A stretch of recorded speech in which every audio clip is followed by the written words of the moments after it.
Think about it. Think real good about Elon Musk and Donald Trump. Good evening. It's very late in the hills of Tennessee. And I'm having to be very quiet because we have a lot of sick people that are sleeping. But my duty demanded me to find a cubbyhole and address the Elon Musk and Donald Trump fallout. The question tonight is, what did Donald Trump do that made Elon snap? Very simple. Donald Trump said no to the richest man in the world. Think about that. Is that not the man we voted for? This moment should cause you to have more pride in Donald Trump than you've ever had before. Why? He proved again he cannot be bought. He proved again he will say no to the elites and yes to the little man.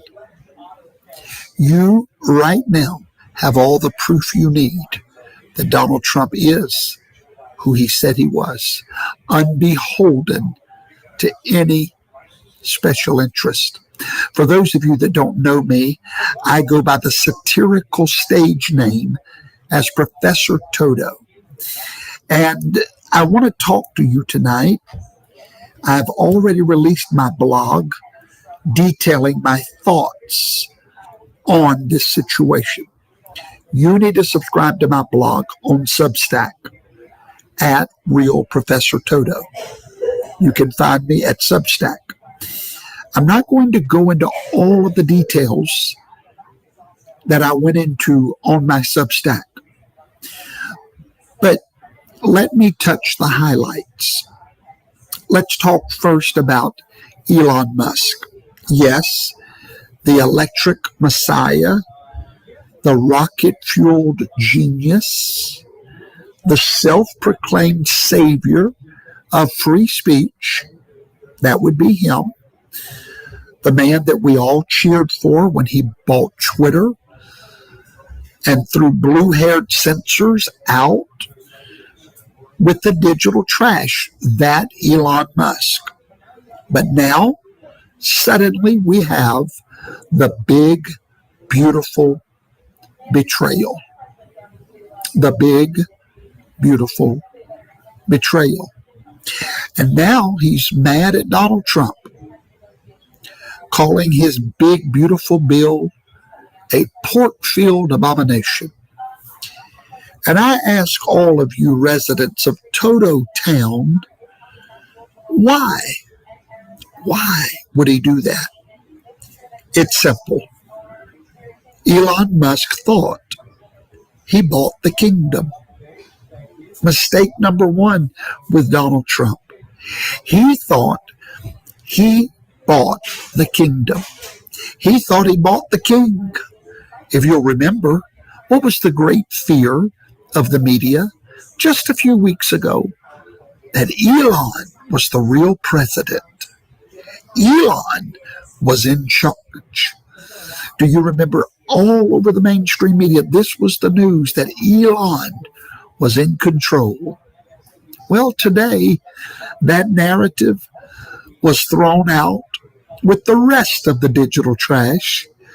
Donald Trump proved once and for all there is one MAGA leader. You see, Elon Musk thought that he could throw out a few MAGA-friendly tweets and get ownership papers of our movement. But when Trump did not bend the knee to his demands, Elon threw a tantrum that could power the entire Tesla grid. Now, I want to zoom in a little bit tonight on what really cooked Elon's circuits, and this is important that you understand. Donald Trump killed, decimated, destroyed the electric vehicle mandate that Joe Biden installed. He refused to force Americans into battery-powered obedience. And that just so happened to threaten billions of dollars in EV tax credits. And that ideology has affected Elon's bottom dollar. It's amazing how fast ideologies melt when money's on the line, is it not? But Elon's principles were never MAGA. Know that. I've told you that a year ago. His principles was to protect his profits. He claims he's mad about government spending, but he's not protesting pork. He's panicking over profits. Now, I know there's going to be many podcasters that tell you this is all a show. They're going to get back together, and this was all some chess move. I wish that were true, but it's not. How do I know it's not true? Because I'm in the unique position of being a pastor, a leader myself, and I've seen this same story over and over and over. It is human nature. Now, I hope I'm wrong about that. I hope they make up and all is well. But I'm going to tell you 8 times out of 10, that is not going to happen. Let me quote to you from the Gospel of Common Sense, chapter 1776. With friends like Elon, who needs enemies? You see, geniuses have a habit of outsmarting themselves. And when they enter the realm of government, you see, everyone knows how the church is supposed to be run, how the government is supposed to be run until it's time to run it, until it's time to deal with the nuances of give and take, where loyalty matters more than likes, and where discipline disrupts, or rather trumps, disruption. Listen to that. In government, discipline trumps disruptors. And what happens to the disruptors? They implode. They do not understand leadership discipline. Elon did not understand budget reconciliation. He does not understand that the CBO that he is quoting is a hot tub of static nonsense. But you know who does know that? You guessed it. Trump, Mike Johnson, and the Jedi of fiscal responsibility himself, Newt Gingrich. Now, if you're wondering why I'm speaking so monotone, I've not been feeling well, but this is my duty.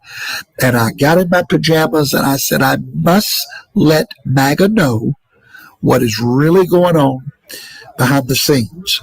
These men, Donald Trump, Mike Johnson, and Newt Gingrich in the past have done what Elon only dreams about. What? Dealt with government successfully. So when Trump moves forward without Elon's fingerprints all over the plan, Elon does what? What they always do, declares war. And in doing so, he has handed the political left all the ammo they need for 2026. Causes me to wonder if that was the plan all along. What's the plan of 2026? Well, they will be able to say that Trump, that Elon Musk himself said how horrible this big, beautiful bill really was. I want to bring you back 2 years, 3 years ago, when I told you about Ron DeSanctimonious, Ron DeSantis. And I educated you all. I told you that Ron made a horrible mistake. I told you that he did what all men do. They get out of their lane. They cannot wait their turn. Had it not been for his stupidity, Ron DeSantis would now be the vice president of the United States of America. Ron was raised up by Donald Trump. He was given power, prestige, and a platform. He was groomed for vice president. But Ron wanted the crown. He wanted to jump the line. That sounds very familiar to a story out of the book of 2 Samuel about David and Absalom. You see, Absalom was David's son, raised by David to be the next in line for the throne. He was handsome, charming, popular, but he could not stay loyal. He won the people's hearts, and then he lost his head, literally. This story repeats itself over and over and over. As a pastor, I see it every single day. Ron DeSantis broke ranks. He pulled an Abselum. That's what Elon has done. But here in TOTO-TOWN, we honor loyalty, not ladder climbers in disguise. And just when you think that the circus has exhausted itself, oh no, Elon throws one more act into the ring. Are you ready? Trump is in the Epstein files. Give me a break. Really? This is what you're going to do? You see, I know what this is like. I deal with it on a daily basis. When one thing don't work, you throw another thing. Why? Let me tell you why it works. People never care about the truth. They care about the accusation. So there doesn't need to be any truth. Elon is following the script of Satan himself, throwing out one accusation after another, hoping that something in this circus, this big, beautiful betrayal, will stick. But let's get to the facts. Number one, Donald Trump's name was nowhere in the flight logs to Epstein Island. That's a fact. Fact number two, he banned Epstein from where?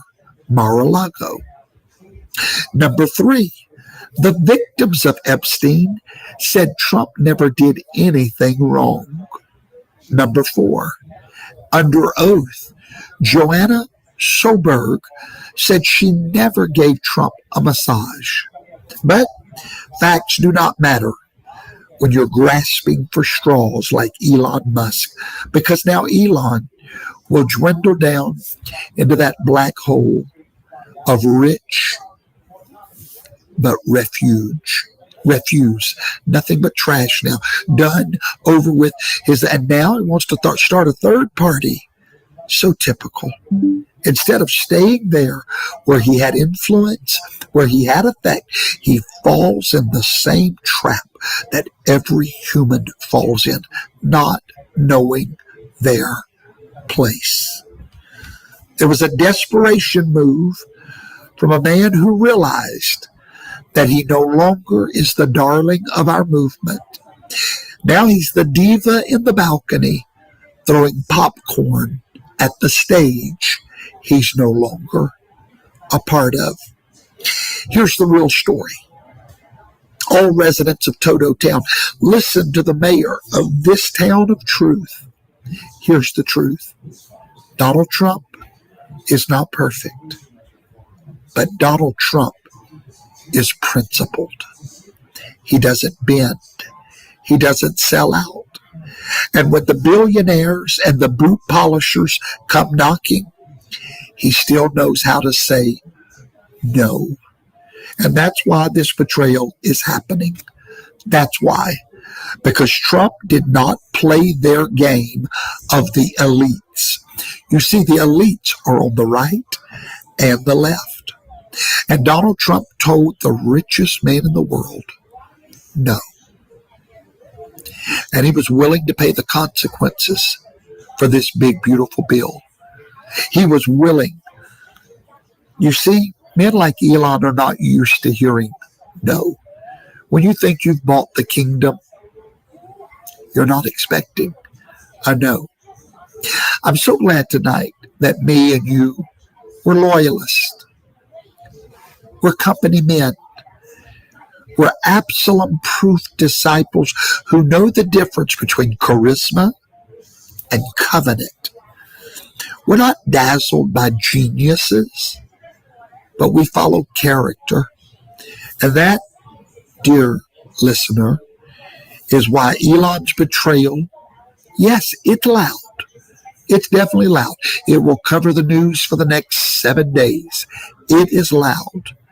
But let me tell you what's louder and what's going to outlive Elon's loud. Trump's loyalty to we, the people. That is much louder. You've been listening to Professor Toto on the Freedom Frequency. Good night.